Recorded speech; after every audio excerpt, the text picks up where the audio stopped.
चोरों की बारात भाग 5।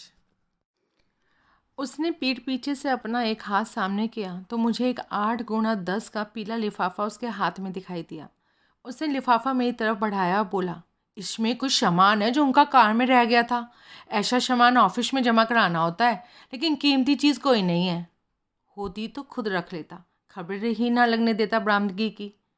आप उनके दोस्त हैं ना, इसलिए सोचा आपको शाप दूँ। ठीक सोचा, शाबाश। ज़रूर वो 50 रुपये की टिप का कमाल था। नमस्ते साहब। हम वापस आकर टैक्सी में सवार हुए। अब वापस चलूं साहब? भीम बहादुर बोला। अभी नहीं। तुमने वो सब सुना जो उस छोकरे ने कहा था? हाँ। 3 सूटकेस और एक बैग जो वो 2 जने उठाए हुए थे। इतना बोझ उठाकर कोई कितनी दूर जा सकता है? ज़्यादा दूर नहीं साहब, किसी करीबी होटल तक जा सकते हैं। मैंने इनकार में सर हिलाया। नहीं, उन्होंने होटल में जाना होता तो पहले चेकिंग करते, सामान वहाँ छोड़ते और फिर टैक्सी लौटाने आते। फिर टैक्सी स्टैंड पता करो। उसने किया। टैक्सी स्टैंड करीब ही था। वहाँ भी भीम बहादुर के अड्डे जैसा कैबिन था और कई टैक्सियाँ खड़ी करने का ठिकाना था। केबिन में विंडो पर बैठा व्यक्ति एक अधेड़ उम्र का अधगंजा मोटा नेपाली था। नेपाली से बेहतर पूछताछ कर सकता था, इसलिए मैंने भीम बहादुर को आगे किया, जिसमें एक गुण और भी था कि वो फेलो टैक्सी ड्राइवर था। भीम बहादुर आगे बढ़ा और जाकर कितनी ही देर बड़ी आत्मीयता से उसके साथ बतियाता रहा। आखिर में वो मेरे पास वापस लौटा। सामान उठाए यहीं पहुंचे थे वो दोनों साहब। कितना करेक्ट सोचा साहब, टैक्सी स्टैंड के बारे में आपने। और क्या पता लगा? उन्होंने यहाँ से टैक्सी ली थी। कहाँ के लिए? ये नहीं बोला था। फिर क्या फ़ायदा हुआ? साहब, कई बार पैसेंजर एडवांस में नहीं बोलता। टैक्सी में बैठ जाता है, टैक्सी चल देती है, रोड पे आ जाती है, फिर बोलता है उसे किधर जाने का। तो हमारे हाथ तो कुछ नहीं आया ना? आएगा ना साहब? कैसे? तौबा, मैं भी इसकी सोबत में सा कुछ शाह बोलने लगा हूँ। उफ। वो हंसा। साहब, जिस टैक्सी पर वो गए ना, उसके ड्राइवर को मालूम होगा ना किधर जाने का बोला था, उधर पहुँचाया होगा। हाँ तो 7:30 बजे वो इधर ड्यूटी पर आता है, धनुष नाम है। मैंने कलाई घड़ी पर निगाह डाली। 7:30 बजने में अभी 23 मिनट बाकी थे। चलो कहीं चल के छोटा मोटा नाश्ता ही कर लेते हैं।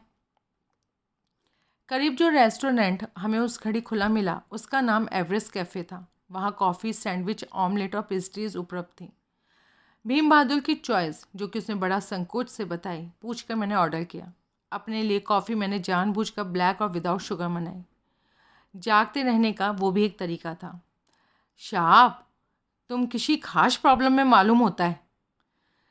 हाँ भाई, ऐसा है तो, लेकिन तुम्हारे जैसा दिलदार साथी मिल जाते हैं तो प्रॉब्लम हल भी होने लगती है।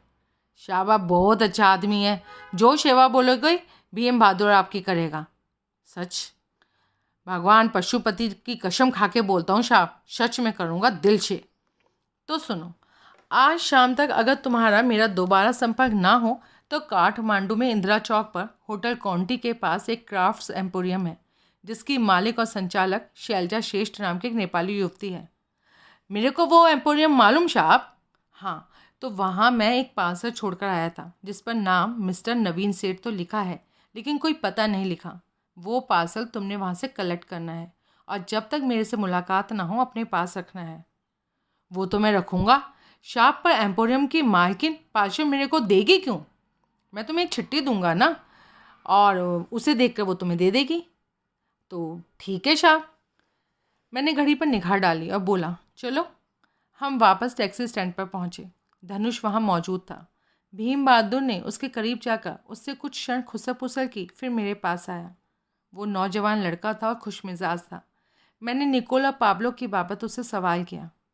हाँ, कल शाम वो मेरी टैक्सी में थे। मैं उन्हें काठमांडू लेकर गया था। पता नहीं क्या बात थी उन दोनों में, सारे रास्ते लड़ते झगड़ते ही रहे। 1 मिनट चुप नहीं बैठे थे, खामोश होते थे, फिर दोनों में से एक भड़क जाता था, फिर लड़ाई शुरू हो जाती थी। लड़ाई का सब्जेक्ट क्या था? अब साहब, इतना ध्यान मैंने उनकी बातचीत की तरफ नहीं दिया था। दूसरे, वो धीमी आवाज़ में बहुत बोलते थे। जब झगड़ते थे तो आवाज़ ऊंची हो जाती थी, तो मुझे मालूम पड़ता था कि इनमें फिर से लड़ाई शुरू हो गई थी। काठमांडू में कहाँ छोड़ा? वो हिचकिचाया। मैं उसके उत्तर की प्रतीक्षा करता रहा। उत्तर देने की जगह वो भीम बहादुर की तरफ घूमा और तेजी से नेपाली में कुछ कहने लगा। वो खामोश हुआ तो भीम बहादुर ने मेरी तरफ देखा। ये कहता है पैसेंजर्स के बारे में ऐसी बातें किसी अजनबी को बताना ठीक नहीं, लेकिन मैं फेलो टैक्सी ड्राइवर हूँ इसलिए मेरे को बता सकता है। तो बताया। हाँ साहब, मैं लेके चलता तुमको वहाँ पर। ठीक।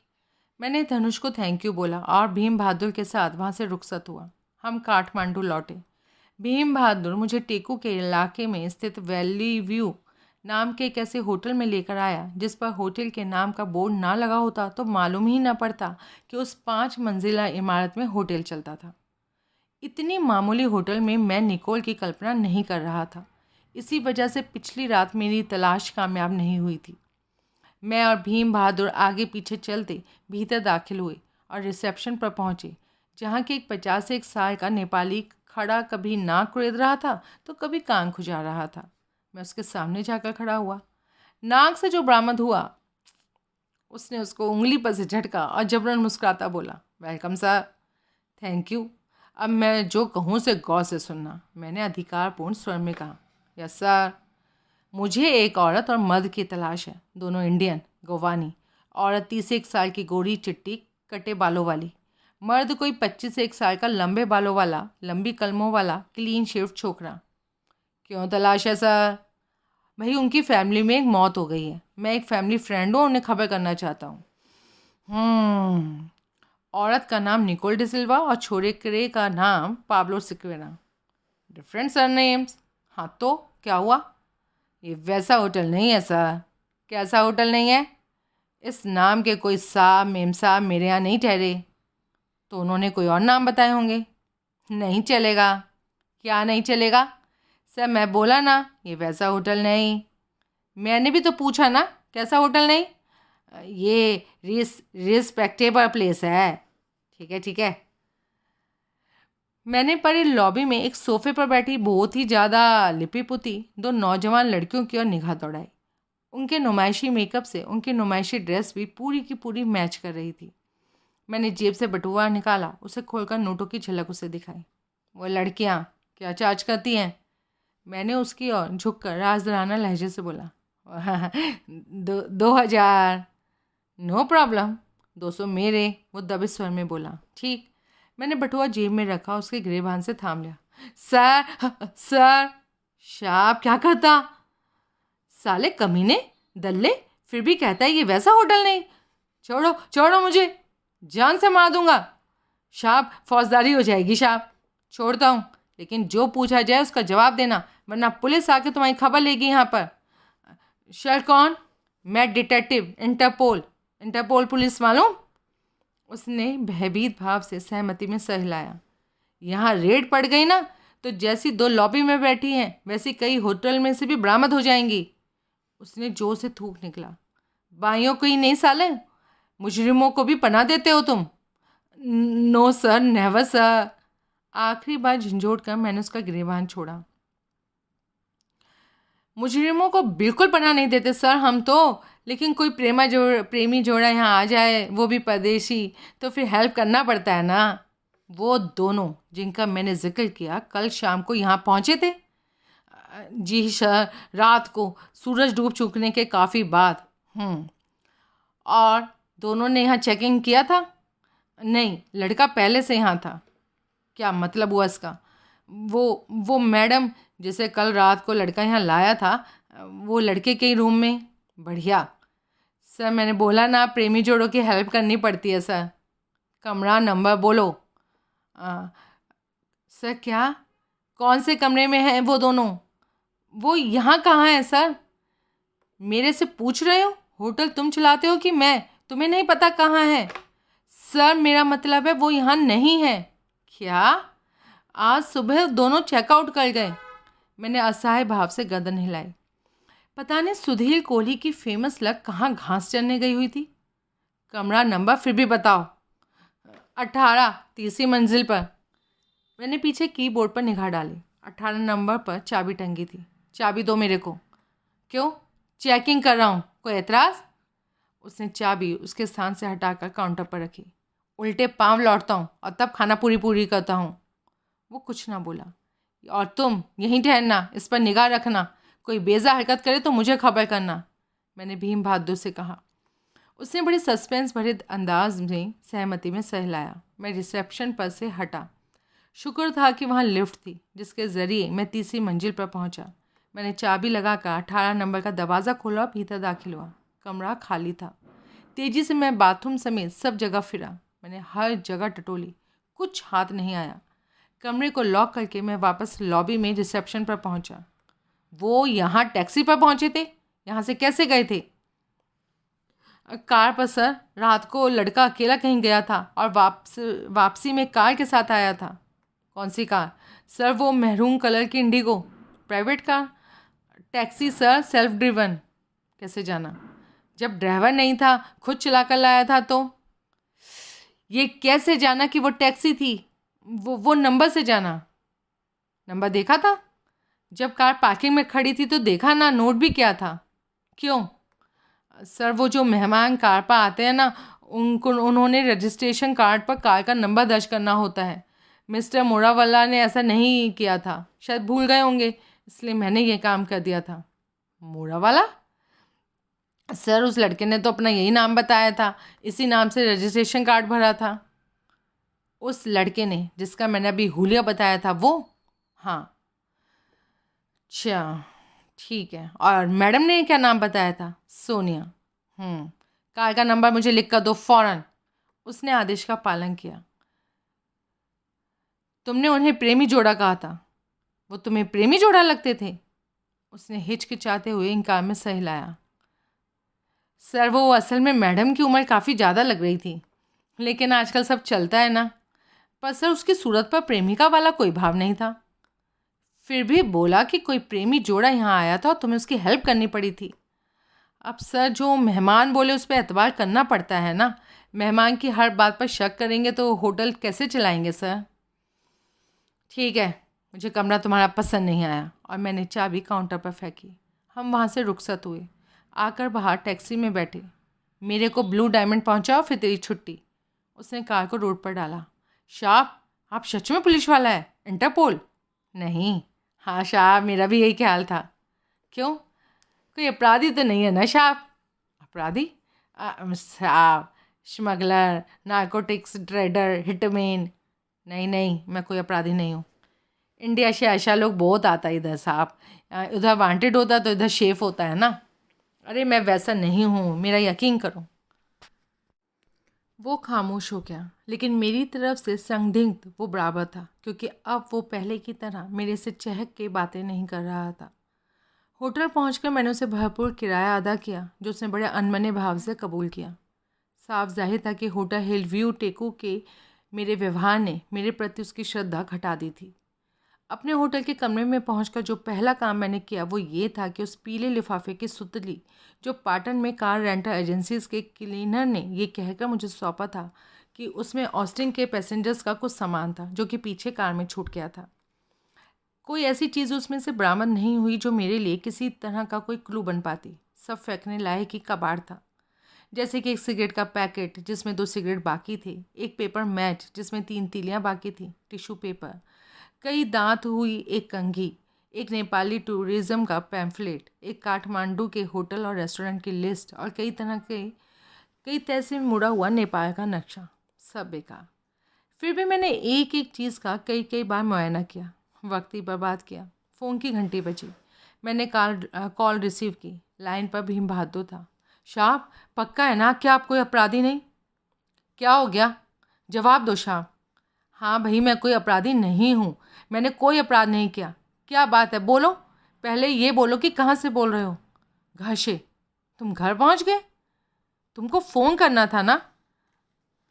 टैक्सी स्टैंड के फ़ोन से कदम ठीक करना मुझे ठीक नहीं लगा था साहब, इसलिए घर आके फ़ोन किया। इधर सब सेफ है ना? अब बताओ मुझे क्या बात है? साहब, स्टैंड पर पुलिस आई थी। पुलिस? और मेरे को पूछती थी। मैं तुमको मेरी टैक्सी पर हितौड़ा लेकर गया था ना साहब, मैं तुमको एज पैसेंजर हितौड़ा लेके गया था। कोई गैर कानूनी काम नहीं किया मैंने। हाँ बिल्कुल नहीं किया। फिर भी पुलिस मुझे धमकाता था, बंद करने की धमकी देता था। ऐसा क्यों साहब? मालूम नहीं, लेकिन यकीन जानो मेरी वजह से तुमने ऐसा कोई काम नहीं किया जो कि गलत हो। जो कि मुजरिमाना हो। मेरे को शांति मिली शाह, बड़ा मामूली आदमी, पुलिस के चक्कर में फंसा तो बर्बाद। इसीलिए अब उस पार्सल की बाबत सोचता था जो मेरे को इंदिरा चौक वाले क्राफ्ट एम्पोरियम से कलेक्ट करने को तुम बोला। उस बाबत अगर तुम्हारे मन में कोई भ्रम है तो।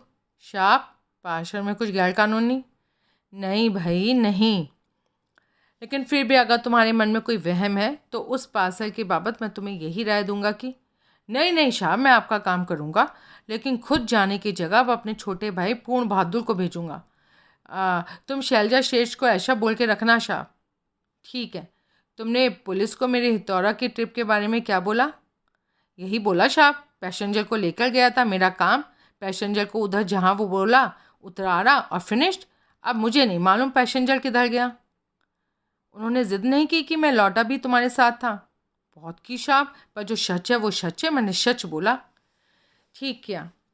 और मेरे को पुलिस को आज सुबह 4:30 बजे वाली ट्रिप के बारे में भी बताना पड़ा। उस बारे में क्या बताया? सब कुछ बताया शाह। क्या? सिवाय एक बात के। कौन सी? मैंने टेको वाले होटल का जिक्र नहीं किया। पता नहीं, ऐसे ही शाह मेरे मन में एंड टाइम पे बात आई कि मुझे वो बात नहीं बोलनी चाहिए। उस होटल के रिसेप्शन क्लर्क से मैं बहुत बुरी तरह से पेश आया था। अगर उसने कोई कंप्लेंट की तो उसकी मजाल नहीं हो सकती साहब। जिस होटल में कॉलगर वाला कारोबार चलता हो वो खुद अपने ऊपर फोकस बनाना अफोर्ड नहीं कर सकता। काफ़ी सही बात कही तुमने, और अच्छा क्या कि मुझे बताया। कभी पुलिस से मेरी जवाब तलबी की नौबत आई तो मैं भी उस होटल की अपनी विज़िट के बारे में खामोश रहूँगा। ठीक है साहब, एम्पोरियम में बोलना आपका पार्सल लेने पूर्ण बहादुर आएगा। ठीक है, बोलता हूँ। मैंने शैलजा को कॉल लगाई और थोड़ी देर में फ़ोन की घंटी बजती रही। उसने मुझसे फ़ोन उठाते ही पहला सवाल यही किया, पता मिल गया? मैंने उसे कहा कि नहीं मिला। एक कागज़ पर लिखा था और कागज़ कहीं गुम हो गया और नहीं मिला। दोपहर तक मैं और तलाश करता हूँ, अगर नहीं मिलेगा तो एक पूर्ण बहादुर नाम का नेपाली लड़का तुम्हारे पास आएगा, उससे पार्सल लौटा देना। तो 2,000 रुपये भी? नहीं, वो पास रखना, मैं उधर से गुजरूंगा तो ले लूँगा। ठीक है। मैंने फ़ोन रखा, बेड पर ढेर हुआ। तकिए से सर लगते ही मैं नींद के हवाले हुआ। 24 घंटे बाद मैं सो के उठा। घड़ी पर निगाह डाली तो पाया कि मुश्किल से 3 घंटे ही सोया था। हालात ही ऐसी ही चौतरफा टेंशन मेरे पर बरपा थी। पायल के किसी अंजाम का ख्याल आता था तो मैं नींद में भी बेचैन हो उठता था। बुरे बुरे सपने आते थे और चैन की नींद सपना बन जाती थी। नित्य क्रम से निवृत्त होकर कपड़े मैंने बदले और फिर एक सिगरेट सुलगा लिया और एक कश लगाता हुआ एक कुर्सी पर ढेर हुआ। निकोल और पाब्लो हाथ आते आते रह गए थे। इसका मुझे बहुत अफसोस था। उन्होंने फिर एक रेंटल कार हासिल कर ली थी। ये बात मुझे बहुत अजीब लग रही थी, लेकिन कोई वजह तो होनी चाहिए थी। ऑस्टिन ही पास रखते तो क्या प्रॉब्लम थी? पायल के होटल के बेल बॉय ने मुझे बताया था कि वो ऑस्टिन में मैडम का सामान बड़ी मुश्किल से लाद सका था। इस लिहाज से छोटी कार को बड़ी कार में तब्दील करना बनता था, लेकिन कार उन्हें दरकार ही क्यों थी? फ्लाइट पकड़ने के लिए एयरपोर्ट पर सेल्फ ड्रिवन टैक्सी का कोई ज़रूरत ही नहीं थी। Long drive? इस ख्याल ने मुझे सचेत किया। नेपाल जैसे देश में जहाँ मेटल्ड रोड्स बहुत कम थी, ऑस्टिन में लॉन्ग ड्राइव सजा बन सकती थी। लॉन्ग ड्राइव पर मुझे नेपाल के उस नक्शे का फिर ख्याल आया जो कि ऑस्टिन से बरामद बाकी फिजूल की चीज़ों के साथ पीले लिफाफे में था। पीला लिफाफा बेड के हवाले होने से पहले मैंने रद्दी की टोकरी में डाल दिया था। मैंने सिगरेट को एस्ट्री में झोंका, टोकरी में से लिफाफा वापस निकाला। बाकी सामान को नज़रअंदाज करके मैंने नेपाल का नक्शा खोला, उसे अपने सामने मेज़ पर फैलाया। नेपाल से निकलने का बेहतरीन तरीका जो त्रिभुवन राजमार्ग ही था, लेकिन उस पर आवाजाही और विजिल बहुत ज़्यादा होती थी। दूसरा, वो हितौरा से गुजरता था, जहाँ से गुजरने से भी निकोल को, पाब्लो को भी एतराज़ हो सकता था। और अच्छा रास्ता चिटवान, बटवाल, बहरावा से होकर था, जो बॉर्डर से इंडिया में उतरता था, जो आगे गोरखपुर जाता था। लेकिन हितौरा उस रास्ते में भी आता था। हितौरा ना जाने की जिद हो तो थानकोट से आगे पोखरा को जाती रोड पकड़ना पड़ता था, और ये निहायत लंबा रूट था। एक रूट और था जो इंडिया जयनगर और आगे मधुबनी पहुंचता था, जो कि कदरन छोटा भी था। बॉर्डर से वेस्ट बंगाल में भी कई आउटलेट थे, जिन्हें वो सब निहायत लंबे रूट थे। अब पता कैसे लगे कि उन्होंने कौन सा रूट चुना था? मैंने आंखें फाड़ फाड़ कर, बल्कि आंखें फोड़ फोड़ कर नक्शे के एक एक इंच का कई कई बार मुआयना किया और आखिर मेरी मेहनत रंग लाई।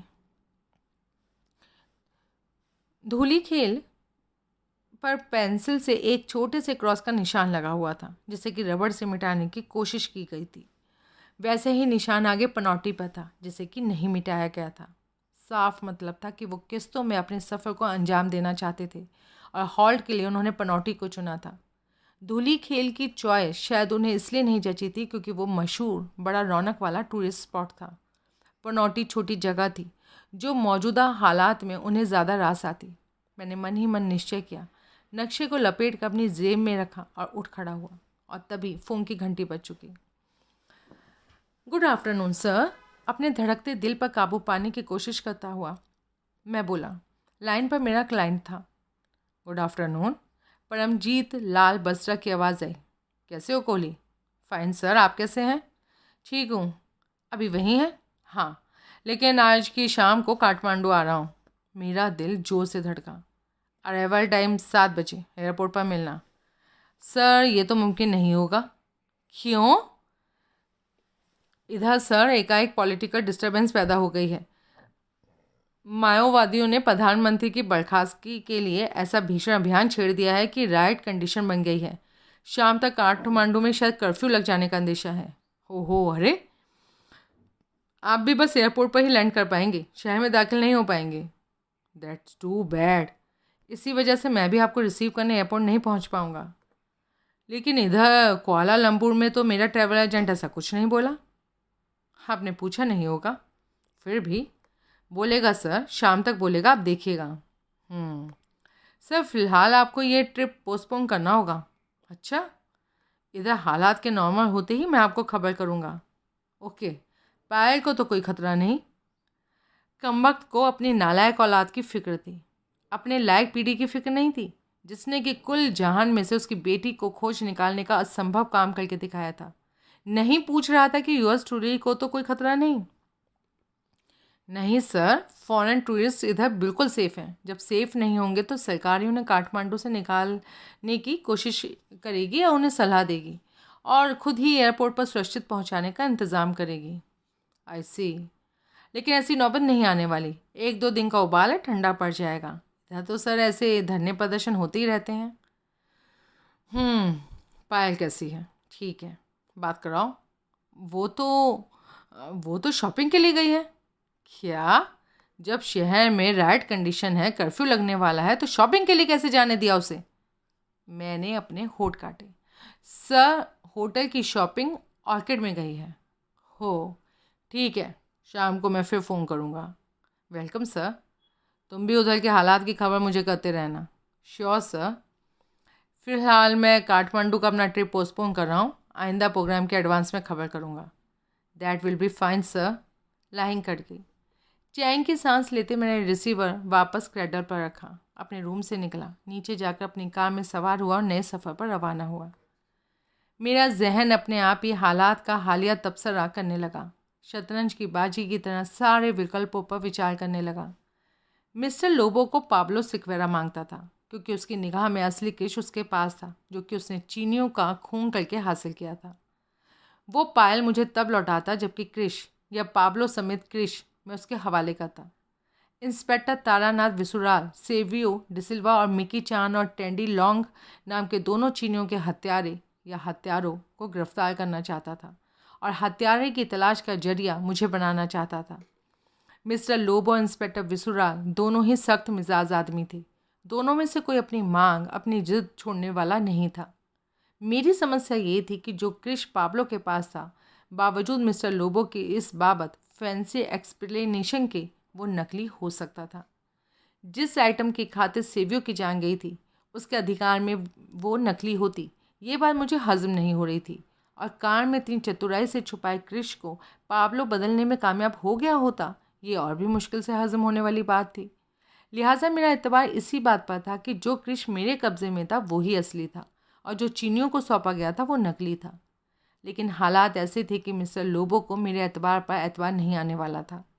दूसरे, अब उसे क्रिश नहीं पाब्लो भी मांगता था, जिसने उसके साथ दगा किया था। वो सिर्फ असली क्रिश हासिल करके राजी होने वाला होता तो मेरी पेशकश होती कि वो मेरे वाले क्रिश को एग्जामिन करे या करवाए, और अगर वो जेन्युइन हो तो पायल को छोड़ दे। लेकिन मौजूदा हालात में ये मैं ऐसा करता तो क्रिश भी मेरे हाथ से निकल जाता और वो पायल को भी ना छोड़ता। उसका ये हुक्म अपनी जगह कायम रहता कि मैं पाब्लो को पकड़ के लाकर उसके हवाले करूं। बहुत ही विकट स्थिति थी। अभी ये बात भी खाली गैसवेल की था कि हितौरा में सेवियों का खून उसको धोखे से जहर खिलाकर पाब्लो ने किया था। मिस्टर लोबो ने पाब्लो को एक मिशन पर हितौरा भेजा था जिसको अंजाम देकर वो वापस लौटा था, इसलिए सहज ही सोच लिया गया था कि सेवियों को पाब्लो ने ख़त्म किया था। इस बात की पक्का सबूत मिस्टर लोबो पेश नहीं कर पाए थे। ये तक नहीं कहा गया कि पाब्लो ने खुद आकर बोला था कि हितौरा में उसने सेवियों को ख़त्म किया था। हकीकतन ये काम रायमाझी का भी हो सकता था, जिसे उसने कामयाबी की दोहरी गारंटी के लिए हितौरा भेजा हो सकता था। मेरी उस मुकम्मल सोच का लुब्बे लुबाब ये था कि अगर मैं मिस्टर लोबो का मुकाबला करना चाहता था, अगर मैं पायल की सेब वापसी चाहता था, तो बमैकेशन पाब्लो मेरे कब्ज़े में हर हाल में होना चाहिए था। धूली खेल और आगे पनौटी जाती सड़क पर मैंने तभी अपनी कार को डाला जबकि काठमांडू में मुझे गारंटी हो गई कि कोई मेरे पीछे नहीं लगा हुआ था। मैं निर्विघ्न आगे बढ़ सकता था। मैंने भरपूर पार किया। नगर पीछे रह गया तो एक अप्रत्याशित समस्या सामने आई। मेरे पीछे एक जीप प्रकट हो गई और मैंने उस जीप पर निगाह डाली तो उसमें बावर्दी पुलिस वाले सवार थे। मैं सक पकाया, लेकिन अपने आप को तसल्ली दी कि सिर्फ आगे गुजर रहे थे, लेकिन ऐसा नहीं था। जीप जब मेरी वोक्स वैगन के बहुत समांतर हो गई तो एक पुलिसिया मुझे बाजू में होकर रुकने का इशारा करने लगा। डरते झिझकते सड़क से नीचे उतरकर मैंने कार रोकी और साइड में लगाई। जीप बड़े फिल्मी अंदाज से मेरे सामने आकर तिरछी खड़ी हो गई। मेरे को सबसे बड़ी चिंता गन की थी, जो कि मेरे पीठ पीछे मेरी पतलून की बेल्ट में घुसी हुई थी। मुझे मालूम नहीं था कि मुझे क्यों रोका गया था, लेकिन अगर कोई गंभीर मसला होता तो यकीनन मेरी और कार की तलाशी होती। तब गन की कोई सफाई दे पाना अपने आप में गंभीर मसला होता। लेकिन गंभीर मसला कौन सा? मैंने किया क्या था? मुझे कोई जवाब नहीं सूझा। एक सब इंस्पेक्टर जीप से उतरकर मेरे करीब पहुंचा। वो नौजवान था और बार बार अपनी बेल्ट के हॉल्स्टर में लगी अपनी गन को छू रहा था। मैं बड़े ही निर्दोष भाव से मुस्कुराया। उसने आप पलक मेरी तरफ देखा। कोई गलती हुई श्रीमान? यहाँ स्पीड लिमिट 40 है, आप 60 पर जा रहे थे। ओह माय गॉड, मेरे को तो खबर ही नहीं लगी। I am so sorry sir, मैं आइंदा ध्यान रखूँगा, ऐसी कोताही नहीं होगी। ड्राइविंग लाइसेंस दिखाइए। मैंने दिखाया। उसने बारीकी से उसका मुआयना किया। मुझे बार बार देख कर उस पर छपी मेरी तस्वीर का मेरी शक्ल से मिलान किया। Mister Sudhir Kohli? Yes yes, that's my name. Passport दिखाइए। सर मैं इंडियन हूँ, ड्राइविंग लाइसेंस पर दर्ज है। आपको पता है इंडियन को नेपाल आने के लिए पासपोर्ट की ज़रूरत नहीं होती। पासपोर्ट है या नहीं? है सर, लेकिन इस वक्त मेरे पास नहीं है। मेरे होटल के कमरे में है। कौन सा होटल? कहाँ? Blue diamond, Thamel, Kathmandu. आप काठमांडू से आ रहे हैं? जी। ये टैक्सी है, सेल्फ ड्रिवन? हाँ सर, नंबर प्लेट से जाहिर है। कहाँ जा रहे हैं? धूली खेल। क्यों? सर टूरिस्ट हूँ, पर्यटन पर निकला हूँ, साइट सीइंग के लिए। आगे कहाँ जाएंगे? कहीं नहीं सर, वापस लौट आऊँगा। स्पीड लिमिट का ख्याल रखिए और तब गाड़ी चलाइए। आप टूरिस्ट हैं इसलिए आपका लिहाज किया जा रहा है, वरना बड़ा जुर्माना होता और कार भी सीज हो जाती। मेरा ड्राइविंग लाइसेंस लौटाते हुए वो मुझे बोला। हो नो, ठीक है जाइए। Thank you, I will be very careful regarding speed now. चैन की सांस लेते मैंने कार आगे बढ़ाई। रह कर मैं रियर व्यू मिरर में देखता रहा, लेकिन उन लोगों ने मेरे पीछे आने की कोशिश नहीं की। मैंने गन को और स्पेयर मैगजीन को निकालकर कार के ग्लव कंपार्टमेंट में रख दिया। वहाँ उसकी मौजूदगी की किसी को खबर लगती तो मैं दावा कर सकता था कि वो किराए की कार थी। मुझे नहीं पता था उसके ग्लव कंपार्टमेंट में क्या था। वो एक्सक्यूज़ कमज़ोरी थी, लेकिन ना होने से अच्छी थी। मैं धूली खेल पहुँचा। जब मैं वहाँ पहुँचा तो आसमान पर बादल छाए हुए थे। गीली सड़कें बता रही थी कि बारिश होकर हटी थी। किसी भी घड़ी फिर होने लग सकती थी। मैंने वहाँ के हर टूरिस्ट स्पॉट का, हर रेस्टोरेंट का, हर होटल का चक्कर लगाया। कोई मेहरून इंडिया मुझे कहीं दिखाई ना दी। दिखाई देने की मुझे कोई ख़ास उम्मीद भी नहीं थी, क्योंकि नक्शे पर उनका जो हॉल्ट मार्क था वो अभी आगे था। मैंने अपना सफ़र शुरू किया। आखिर मैं पनौटी पहुंचा। वहाँ हाईवे पर ही एक बार था जिसकी पार्किंग में मैरून इंडिगो खड़ी थी। वही नंबर जो मुझे होटल वैली व्यू टेकू काठमांडू के रिसेप्शन क्लर्क से हासिल हुआ था। मुझे सफ़र की सारी थकान उतरती महसूस हुई। मैंने कार को इंडिगो से परे पार्क किया और बार के भीतर दाखिल हुआ। दरवाजे पर से मैंने हॉल में निगाह दौड़ाई। हॉल उस घड़ी खाली पड़ा था, सिवाय पल्ली तरफ एक कोने में बैठी कट्टे बालों वाली एक तन्हा औरत के। मैं उसके करीब पहुंचा। वो अपने ख्यालों में इतनी मग्न थी कि उसे मेरे आने की आहट ही नहीं मिली, या वो समझती थी कि उसे मालूम था कि कौन आया था। Hello my dear darling Nicole D'Silva, कैसी हो बेवा के नए रोल में? उसके सामने कुर्सी पर बैठता मैं मधुर स्वर में बोला। उसने चौंक कर सर उठाया। मुझे सामने बैठा पाकर उसके चेहरे का रंग उड़ गया। जवाब नहीं दिया माई हनी पॉट? मैं देता हूँ ना, पीछे से आवाज़ आई, और साथ ही जो चीज़ मेरी गर्दन के पृष्ठभाग में खुबी उसकी बाबत मुझे किसी को बताने की ज़रूरत नहीं थी कि वो गन की नाल थी। तुम वही हो ना जो मैं सोच रहा हूँ, मैं धीरे से बोला। हाँ, मुझे क्या पता तुम क्या सोच रहे हो। मैडम का नया बंदा, अगर कोई हरकत की तो भेजा उड़ा दूंगा। मुझे पाब्लो सिक्वेरा का क्रूर स्वर सुनाई दिया। फिर तेरा क्या होगा रे पाब्लो? मेरा जो होगा वो देखने के लिए तुम जिंदा नहीं होंगे। मैं अपनी अकल को कोस रहा था कि वहां पहुंचने से पहले मैं गन को ग्लव कंपार्टमेंट से निकाल कर अपने काबू में करना भूल गया था। वैसे उस सिचुएशन में मुझे उम्मीद नहीं थी कि वो मेरे किसी काम आती। हौसला रख यार, मैं सिर्फ बात करने के लिए यहाँ आया हूँ। बात करने में तो कोई हर्ज नहीं होता। यहाँ कैसे पहुँच गए? अब सामने आकर बैठेगा तो बताऊँगा ना। कोई ज़रूरत नहीं, निकोल उठो। बात सुनने में क्या हर्ज है? निकोल ने दबे स्वर में बोला, और उसने कोई जवाब नहीं दिया। देख लिया ना, कहती थी कि इस रूट का किसी को ख्याल तक नहीं आएगा। वो नर्वस भाव से निकोल से बोला। ठीक कहती थी, लेकिन क्या करूं, ये आदमी कुछ ज़रूरत से ज़्यादा ही पहुंचा हुआ निकला। उसका असाधारण आकार का हैंडबैग मेज पर पड़ा था। उसने उसे उठाकर गोद में रखा, खोलकर भीतर हाथ डाला और बैग को वापस मेज़ पर अपने सामने रख लिया। इधर आके बैठो पाब्लो, और अपनी गन को जेब में रखो, वरना वेटर देख लेगा। वो ऑर्डर के साथ आता ही होगा, मैंने इसे कवर किया हुआ है। मेरी गर्दन पर से उसने गन की नाल हटाई। इधर आकर बैठो। इस बार निकोल के स्वर में स्पष्ट आदेश का पुट था। उसने आदेश का पालन किया। मैंने देखा उसका दायां हाथ कोट की दाईं जेब में था। जाहिर था कि उस जेब में गन थी जिसकी मूठ पर उसका हाथ था। कितने दिलेर हो तुम दोनों यार, हैं? परदेश में लॉलीपॉप की तरह गन हाथ में रखते हो। नहीं जानते हो कि सिर्फ पोजीशन ही गिरफ्तारी की वजह बन सकता है? शट अप, पाब्लो डपट कर मुझसे बोला। Yes boss. यहाँ कैसे पहुँच गए? एक नजूमी को कंसल्ट किया था, उसी ने मोटी फीस लेकर बताया कि तुम लोग यहाँ हो सकते हो, तो दौड़ा चला आया। जब गीदड़ की मौत आती है ना तो वो शहर की ओर भागता है, पाब्लो बोला। भाई मैं शहर से भागा हूँ, शहर से परे भागा हूँ। मुहावरा तो ठीक से इस्तेमाल करो। इस आदमी को जिंदा छोड़ना ठीक नहीं, चलाओ गोली, पाब्लो निकोल से बोला। वो वेटर, उसे भी शूट कर देना, समझना गेहूं के साथ घुन पिसा। गवाह कौन छोड़ता है? Very smart indeed. Come on Nicole, shoot him. फिर क्रिश का क्या करोगे? किसी म्यूजियम को दान कर दोगे? क्या बोला? निकोल तनिक हकबकाई सी बोली। तुम्हें मालूम है उसका कैश कस्टमर एक ही है, मिस्टर लोबो। उससे कैसे डील करोगी? उसने आशापूर्ण भाव से पाब्लो की तरफ देखा। ये करेगा जो मिस्टर लोबो की परछाई खुद पर पड़ना अफोर्ड नहीं कर सकता। कि क्या कहना चाहते हो? तुम लोगों की एक खिदमत मैं और सिर्फ मैं कर सकता हूँ। नो वे, पाब्लो ने तत्काल विरोध किया। मिस्टर लोबो को ये मालूम तक नहीं कि क्रिश तुम्हारे पास है। उसे क्या मालूम है? वो समझता है क्रिश मेरे पास है। तुम्हारी जानकारी के लिए उसने मुझे 5 करोड़ की पेशकश की है। 5 करोड़? हाँ, वो भी इंडिया में। 12 घंटे में अगर मैं क्रिश उसके हवाले कर दूं तो इंडिया में मैं जहाँ कहूँगा 5 करोड़ रुपये डिलीवर कर देगा। निकोल के चेहरे पर ऐसे भाव आए जैसे 5 करोड़ रुपए की कल्पना मात्र से उसे रति सुख की अनुभूति हो रही है।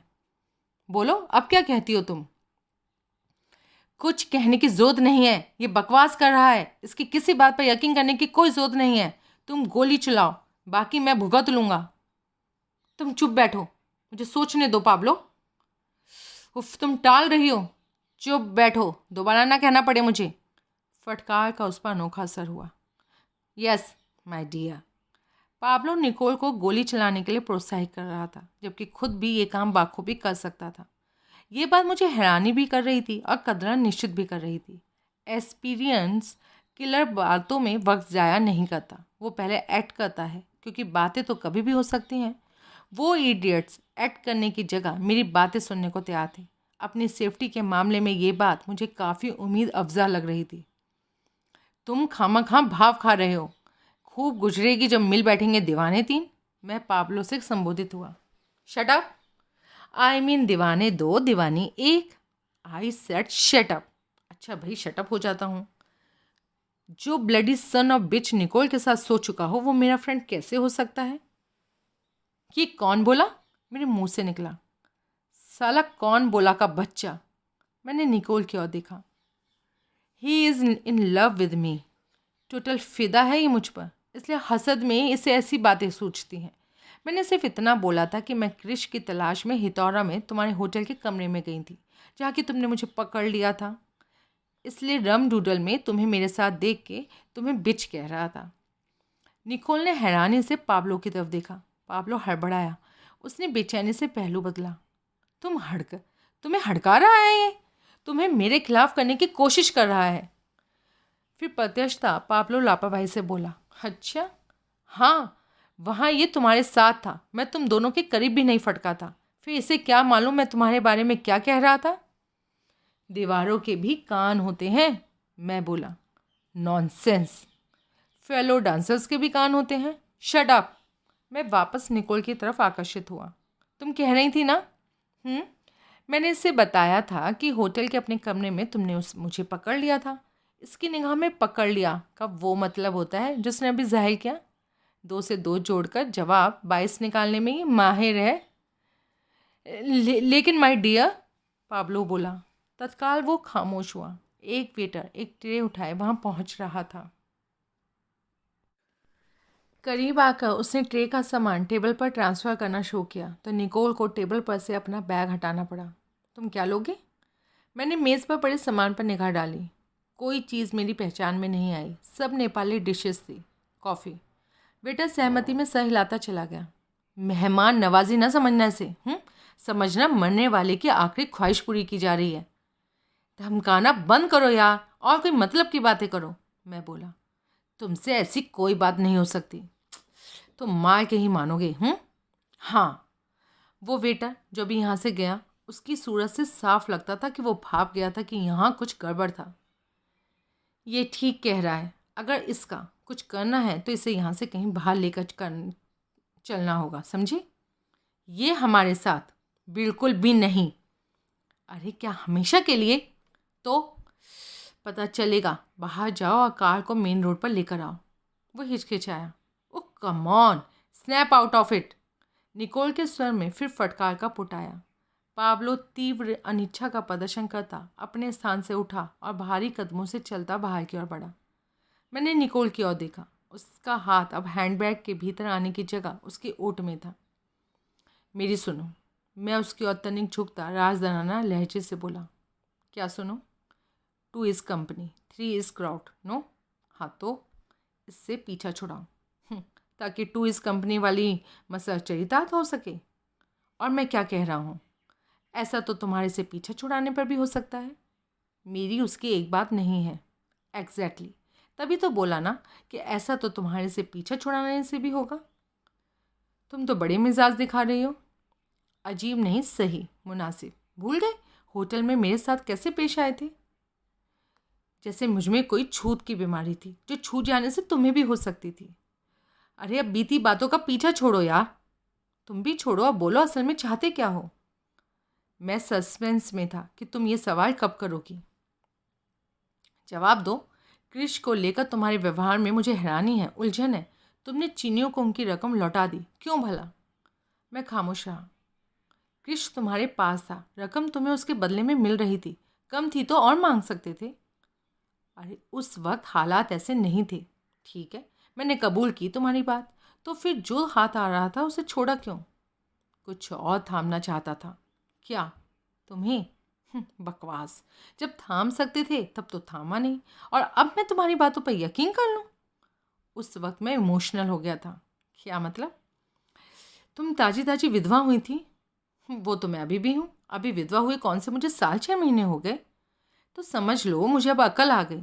नहीं समझ सकती, तुम फरेबी आदमी हो, फरेबी फंदेबाज, और फरेबी बातें करते हो। अच्छा जैसा भी हूँ, तुम्हारे उस जमूरे से तो मैं बहुत अच्छा हूँ। वहम है तुम्हारा। पाब्लो दिल से मुझे चाहता है, मैं उसका एतबार कर सकती हूँ, उस पर निर्भर रह सकती हूँ। खता खाओगी? इस बात की कोई गारंटी है कि तुमसे खता नहीं खाऊंगी? मर्द सब साले एक जैसे होते हैं, फरेबी दगाबाज, एक ही चीज़ के दीवाने। कोई निष्ठा, कोई कमिटमेंट होती है तो औरत में होती है। ये फालतू की बातें हैं जो इस वक्त करने लायक नहीं है। ये क्विक एक्शन का वक्त है, वो वापस आता ही होगा। उसके आने से पहले कुछ करो। क्या? गन मुझे दो। वाह क्या कहने! मेरा कहना मानो और सपने देखना बंद करो। और तुम भी। क्या मतलब? जो क्रिश बाजरिया पाब्लो तुम्हारे कब्जे में है वो नकली है। होना चाहिए था। जो स्कीम मिस्टर लोबो ने सोची थी उसके मुताबिक होना चाहिए था, लेकिन नहीं है। तुम्हें क्या पता? मुझे सब पता है। सेवियो के कब्जे में असली क्रिश था, जो कि वो सिंगापुर से चोरी करके लाया था। मिस्टर लोबो के हुक्म पर पाब्लो ने हितौरा में अदला बदली करके नकली क्रिश सेवियो के मत्थे मर दिया था और असली खुद हथिया लिया था। उसने असली क्रिश मिस्टर लोबो को ये कहते सौंप दिया था कि वो नकली था, क्योंकि वो हितौरा में अदला बदली में नाकाम रहा था, जबकि असल में ऐसा नहीं था। तुम्हें ये सब कैसे मालूम? खुद पाब्लो ने बताया। उसने झूठ क्यों बोला? क्योंकि वो समझता था कि क्रिश को तुम्हारे से वापस हथिया लेना आसान था। मिस्टर लोबो से ऐसा करना अपनी मौत को दावत देना था। तुम यहाँ परदेसी हो, उसका खास कुछ नहीं बिगाड़ सकते थे। मिस्टर लोबो उसे पाताल से भी खोज निकलवा सकता था और उसे उसके साथ की धोखाधड़ी की सजा दिला सकता था। तुम क्या हो? कुछ भी तो नहीं। मिस्टर लोबो को क्रॉस करना बड़े हौसले का काम था, खुदकुशी करने जैसा काम था। आई सी। मिस्टर लोबो ने क्रिश तुम्हें आगे चीनियों को देने के लिए सौंपा था। आगे जो होना था पाब्लो की उम्मीद से जल्दी हो गया, इसलिए क्रिश हथियाने के लिए तुम्हारे पर हाथ डालने का उसे कोई मौका ही नहीं मिला। इसलिए उसने चीनियों का कत्ल करके क्रिश हथिया लिया। हाँ, और असली क्रिश? जाहिर है। तो बात ख़त्म क्यों नहीं हो गई? चीनियों के हत्यारे की बाबत अभी भी किसी को नहीं मालूम। उस केस में पुलिस भी अभी अंधेरे में भटक रही है। इस लिहाज से तो बात ख़त्म हो जानी चाहिए थी। पाब्लो की बेवकूफ़ी से नहीं हुई ना, इडियट। जब भी टेंशन में होता है अपने को हौसला पैदा करने के लिए घूंट लगा लेता है और फिर नशे में गैर ज़रूरी गैर जिम्मेदाराना हरकत करने लगता है। अब क्या किया इसने? राय माझी को अपना राजदा बना लिया। हो नो! बल्कि क्रिश हथियाने के मिशन में उसे अपने साथ लेकर जाने की कोशिश की। वो गया? गया, लेकिन पाब्लो के साथ नहीं, कहीं और ही गया। कहाँ? मिस्टर लोबो के पास। मिस्टर लोबो पर पाब्लो का राजफाश कर दिया? हाँ, और यूं पाब्लो ने खुद अपना डेथ वारंट पर साइन कर दिया। वक्त रहते उसे भनक लग गई कि मिस्टर लोबो का कहर उस पर टूटने वाला था, तो तब पनाह मांगता मेरे पास पहुंचा। 2 कत्ल करने के बाद? हाँ। क्रिश असली हत्या लेने के बाद? अरे हाँ ना। अच्छा, तुम्हारे हस्बैंड की मौत का सामान भी उसने किया था? वो खामोश रही। पाब्लो वो शख्स है जो गन में चांदी गोलियां भरने चलाने जैसा फैंसी नुमाइशी काम करता है, क्योंकि वो खुद फैंसी नुमाइशी शख्स है। उसने जवाब नहीं दिया। सेवियो को, तुम्हारे हस्बैंड को ये बात मालूम थी। शक की सुई पाब्लो की तरफ मोड़ने के लिए ही उसकी जेब में चांदी की गोली मौजूद थी, जो कि पुलिस ने हितौरा में मेरे कमरे में पड़ी उसकी लाश की तलाशी में बरामद की थी। तलाशी वैसे तुमने भी ली थी, लेकिन तुमने ये काम हड़बड़ी में, जल्दबाजी में किया था, इसलिए गोली तुम्हारे हाथ नहीं लगी थी। सेवियो की जेब में मौजूद वो सिल्वर बुलेट मैसेज था, ऐलान था कि कातिल पाब्लो सिक्वेरा था। निकोल ने बोलने के लिए मुंह खोला, वापस बंद कर लिया। बाहर के प्रवेश द्वार पर से हॉर्न की आवाज़ आई। मैंने घूमकर दरवाजे की तरफ देखा तो मुझे मेहरून इंडिगो की झलक मिली। निकोल ने मेरे पर से निगाह हटाकर उधर झांकने की कोशिश नहीं की। कुछ क्षण हमारे बीच खामोशी रही। तुम्हारे इस मैंने मेज पर पड़ी प्लेटों की तरफ इशारा किया। ऑर्डर का क्या होगा? वेस्ट जाएगा, क्योंकि उसने इल्ज़ाम लगाती निगाह से मेरी तरफ देखा। मक्खी पड़ गई। मुझे तुम मक्खी कह रही हो? तुम हो मक्खी? नहीं तो क्यों पूछते हो? क्योंकि तभी बाहर का शीशे का दरवाज़ा खुला और पाब्लो ने भीतर कदम रखा। उसने वहीं से कोई इशारा किया। पाब्लो बहुत खतरनाक आदमी है, निकोल यूं बोली जैसे स्वयं से भाषण कर रही हो।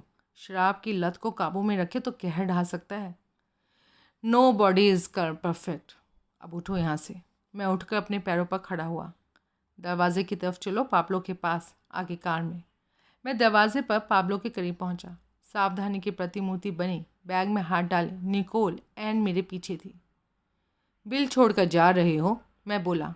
बेटा तुम्हारी शक्लें कभी नहीं भूलेगा। बिल भागे जा रहे कस्टमर को कौन भूलता है? निकोल ने पाब्लो की तरफ देखा। पाब्लो भुनभुनाता हुआ भीतर गया, टेबल तक पहुंचा और कुछ नोट टेबल पर पड़ी एस्ट्रे के नीचे रख कर लौटा। निकोल के इशारे पर मैं उसके साथ बाहर कंपाउंड में कार के पास पहुंचा। तब तक पाब्लो लौट आया।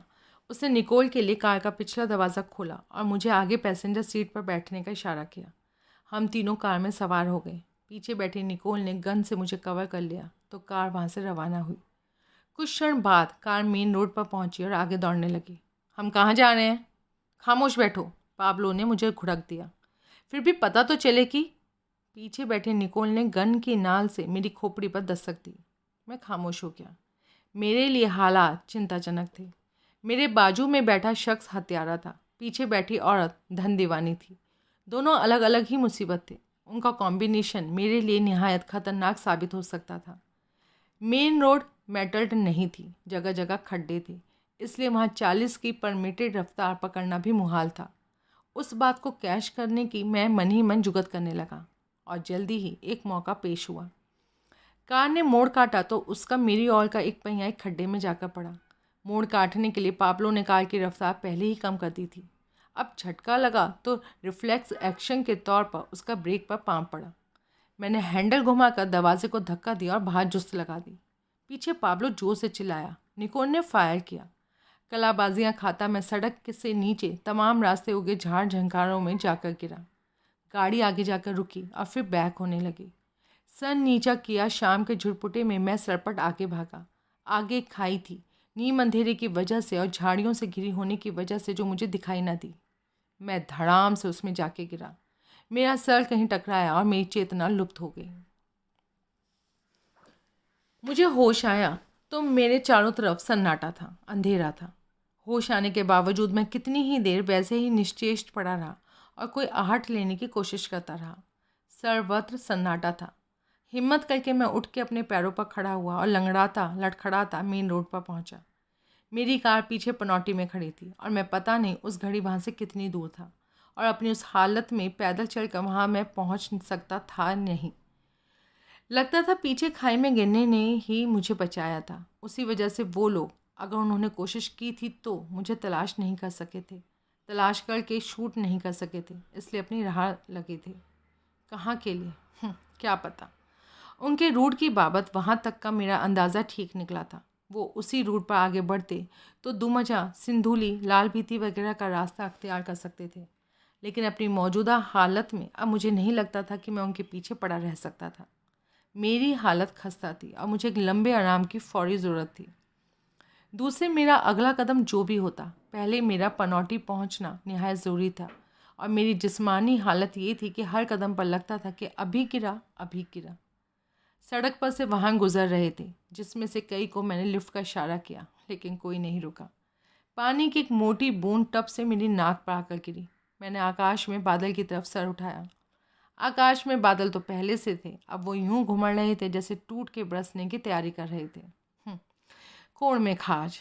एक मुसीबत टली नहीं थी कि दूसरी धमकाने लगी थी। सुधीर कोहली की फेमस लक को सच में ही किसी कलमुही की नज़र लग गई थी, लेकिन नहीं, शायद अभी कोई कसर बाकी थी।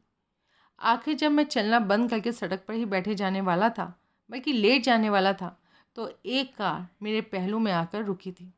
मैंने कार के बोनट का सहारा लिया और आंधी में झूमते पेड़ की तरह हिलने लगा। सर उठाकर मूंदती जा रही आंखों को जबरन खोलकर मैंने कार में झाँका तो पाया उसमें 3 नौजवान लड़कियां सवार थीं जो इंडियन जान पड़ती थी।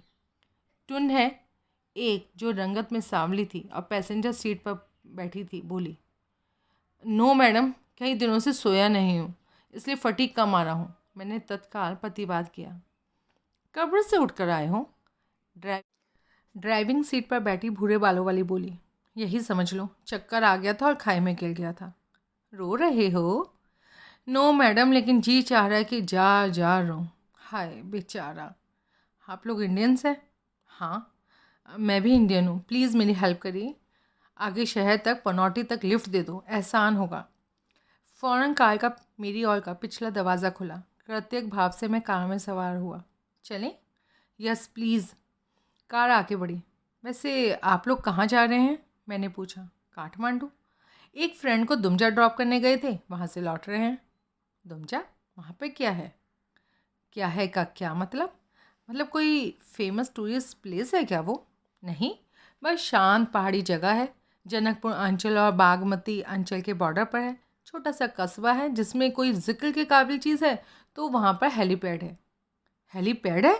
दुमजा में हेलीपैड है? हाँ भाई, इसमें इतना हैरान होने की क्या बात है? वैसे नेपाल में कैसे हैं आप लोग? हम यहीं पर सॉल्टी में एम्प्लॉयड हैं। आई सी। और तुम इधर कैसे? मैं वैसे दिल्ली में रहता हूँ, लेकिन कारोबार के सिलसिले में काठमांडू पहुँचा था। वहाँ से पनौटी और आगे कब्र में बैड लक ने मुझे किक मारी। हो, कारोबार क्या है? पीडी। पीडी बोले तो? आप लोग मुंबई से हैं? हाँ। ओ माय गॉड, कहीं पीडी का मतलब प्राइवेट डिटेक्टिव तो नहीं? हाँ वही है। How romantic. पहली बार जिंदा प्राइवेट डिटेक्टिव देखा। हम्म, आधा जिंदा और आधा मरा हुआ। आई मेंट लाइव इन पर्सन। वैसे ही बताते हम लोग पनौटी पहुँचे। तब मुझे मालूम पड़ा कि पाब्लो की कार से छलांग लगाते वक्त मैं पनौटी से कितनी दूर था। अपनी उस वक्त हालत में, जो कि अब काफ़ी सुधर गई थी, पैदल चलकर मैं पनौटी हरगिज़ नहीं पहुंच सकता था। मेरे निर्देश पर कार चलाते उन्होंने मुझे मेरी रेंटर वॉक्सवैगन तक पहुंचाया। Thank you ladies. You sure you are okay? सांवली लड़की ने पूछा। Sure is okay. अब हाय हाय क्या कर रहा है? देखो तो इसकी शक्ल भी रोनी नहीं लग रही। अब तो सही लग रहा है ये। तकदीर ने चाहा तो काठमांडू में फिर मुलाकात होगी, मैं बोला। सॉल्टी के कैसीनो में ज़रूर आना, हम तीनों वहाँ होस्टेस हैं। बाय। बाकी दो ने भी बाय बोला। उनकी कार वहाँ से दौड़ चली। मैंने अपने कपड़े झाड़े, अपनी कार के एक शीशे में देखकर अपने बालों में कंघी फिराई और बार में दाखिल हुआ। मैं उसी मेज़ पर जाकर बैठा जहाँ मैं पहले फेरे में निकोल और पाब्लो के साथ बैठा था। वही वेटर मेरे करीब पहुँचा जिसने हमें पहले सर्व किया था। हमें एकाएक उठ के चल देना पड़ा था, इसलिए तुम्हें बुलाकर बिल नहीं दे सके थे, मैं बोला। पेमेंट मिल गया था साहब? कम तो नहीं था? नहीं साहब, ज़्यादा था, लेकिन ऑर्डर को तो आप लोगों ने छुआ नहीं था। हाँ बताया ना, एकाएक जाना पड़ गया। अभी ऑर्डर बोलो साहब। विस्की कौन कौन सी मिलती है? सब हैं साहब। तो ठीक है, 3 लार्ज ले आओ with soda and ice. 3 large? वो दूसरे साहब और मेम साहब वापस आ रहे हैं? नहीं, तीनों मेरे लिए। एक साथ? हाँ प्लीज़ हरी अप। वो मेरे 3 ड्रिंक्स के साथ वापस लौटा। एक को मैंने उसके गिलास मेज़ पर रखते ही खाली कर दिया। दूसरे को हलक में उतारने में 5 मिनट लगाए। तीसरे को 10 मिनट। तब मेरी जान में जान आई। उस दौरान एक ही बात हथौड़े की तरह मेरे जहन में बजती रही। दुमजा में हेलीपैड था। अब मुझे यकीनी तौर पर लगने लगा था कि उन दोनों का कहीं बॉर्डर तक ड्राइव करने का कोई इरादा नहीं था। उस रूट पर उनकी मंजिल दुमजा थी। आफत के मारे योर्स ट्रूली ने जहां पहुंचने का नापाक इरादा उस घड़ी किया। बिल अदा करके जब मैं वहां से बाहर निकला तो लंगड़ा खड़ा कर डगमगा नहीं रहा था, दृढ़ कदमों से चल रहा था। वो दृढ़ता 3 लार्ज ब्लैक लेबल की देन थी। कार में सवार होकर मैंने उन लोगों के पीछे छोड़े क्रॉस मार्क्ड नक्शे को मुआयना किया और अपना आगामी रूट समझा, निर्धारित किया। फिर मैंने नक्शे को लपेट कर ग्लव कंपार्टमेंट में डाला, एक सिगरेट सुलगाया और कार को स्टार्ट करके वहाँ से निकल पड़ा। हाईवे पर पहुंचकर मैंने काठमांडू से विपरीत दिशा में कार दौड़ाई। मेरी वो हरकत अंधेरे में तीर चलाने जैसी थी। मुझे इस बात ने उत्तेजित और आशान्वित किया था कि दुमजा में हेलीपैड था। फिर सिर्फ इतने से इस बात की कोई गारंटी नहीं होती थी कि उनका लक्ष्य दुमजा था, जहाँ से वो हेलीकॉप्टर एंगेज करके कहीं उड़ जाना चाहते थे। लेकिन मैं भी आखिर क्या करता? जब आगे बढ़ने के लिए कोई रास्ता दिखाई ही नहीं दे रहा था तो उस रास्ते पर कदम डालना मेरी मजबूरी थी, और उस घड़ी मैं वो भी ना करता तो क्या करता। इस बार गन मैंने ग्लव कंपार्टमेंट में ना पड़ी रहने दी। जब होश में था तब मैं उसे वहाँ भूल गया था। अब नशे में तो भूल जाने की और भी ज़्यादा संभावना थी। मैंने गन को वहाँ से निकाल कर अपनी पतलून की बेल्ट में खोसा और ऊपर के कोट के बटन बंद कर लिए। कोई 1 घंटा मैंने निरंतर कार चलाई। फिर मुझे आगे सड़क किनारे एक पेट्रोल पंप दिखाई दिया। मैंने अपनी कार पंप पर ले जाकर रोकी। परे बैठा ऊँगता सा नेपाली युवक उठकर खड़ा हुआ पंप पर पहुंचा। फुल कर दे, उसने आदेश का पालन किया। मीटर पर आई रकम मैंने अपने बटुए से बरामद की, लेकिन उसे युवक को सौंपने से पहले बोला, सुनो, कोई मेहरून इंडिगो इधर से गुजरती देखी तो, या पेट्रोल डलवाने के लिए यहाँ पे रुकी? हवा भरवाने के लिए रुकी थी साहब, मैंने खुद हवा भरी थी। कम थी? हाँ, पिछले बाएं पहिए में वो टायर बुरे हाल को पहुंचा हुआ था, शायद उस वजह से हवा जल्दी जल्दी निकलती थी। दुमजा भी यहाँ से कितनी दूर है? इस रोड पर भी 1 घंटा और लगेगा। इस रोड पर क्या मतलब? एक शॉर्टकट भी है ना? अच्छा, शॉर्टकट भी है? हाँ, उससे तो तुम 25-30 मिनट में पहुँच जाओगे। लेकिन वो रोड इतनी ख़राब है कि कोई एक्सपर्ट ड्राइवर ही उसे पार पा सकता है। यार, मैं हूँ ना एक्सपर्ट ड्राइवर, समझाओ मुझे वो शॉर्टकट। उसने वो काम किया। मैंने उसे पेमेंट सौंपी, थैंक यू बोला और कार आगे बढ़ाई। मैंने शॉर्टकट पर थोड़ी ही देर कार चलाई थी कि मुझे उस पर चलने के अपने फैसले पर पछतावा होने लगा। ख़राब सड़क को पेट्रोल पंप वाले युवक ने बहुत कम करके बयान किया था। सड़क तो वो थी ही नहीं, वो तो ऐसा रास्ता जान पड़ता था कि सड़क के लिए तरस रहा था। जैसे तैसे मैंने उस सड़क को पार किया तो आगे मुझे पक्की सड़क दिखाई दी, जिस पर लगे एक साइन बोर्ड के मुताबिक दुमजा वहाँ से 7 किलोमीटर दूर था। तभी मुझे उस पर से गुजरती मेहरून इंडिगो दिखाई दी। मैं उत्तेजित हो उठा। मैंने कार की रफ्तार बढ़ाने की कोशिश की, लेकिन वो उस सड़क पर मुमकिन नहीं था। फिर भी जल्दी पक्की सड़क पर पहुंचने की अपनी कोशिश मैंने जारी रखी। आखिर मैं पक्की सड़क पर पहुंचा और आगे उधर कार दौड़ाई जिधर मुझे सिर्फ धूल का गुबार उड़ता दिखाई दे रहा था। मैं गुबार के पीछे लगा रहा, जबकि अब ये बात संदिग्ध थी कि गुबार की ओट में मेहरून इंडिगो थी तो वो मेहरून इंडिगो थी जिस पर निकोल और पाब्लो सवार भी थे या नहीं। एक उम्मीद के सहारे मैं कार दौड़ाता रहा और गुबार के करीबतर होता गया। उस सड़क पर इतने मोड़ थे कि हर कुछ क्षणों के बाद गुबार मेरी निगाहों से ओझल हो जाता था, लेकिन मोड़ काटते ही गनीमत थी कि फिर दिखाई देने लगता था। सड़क पर और भी ट्रैफिक था, जिसकी वजह से रात की उस घड़ी निश्चित रूप से ये कहना मुहाल था कि मैं अभी भी मेहरून इंडिगो के पीछे ही था।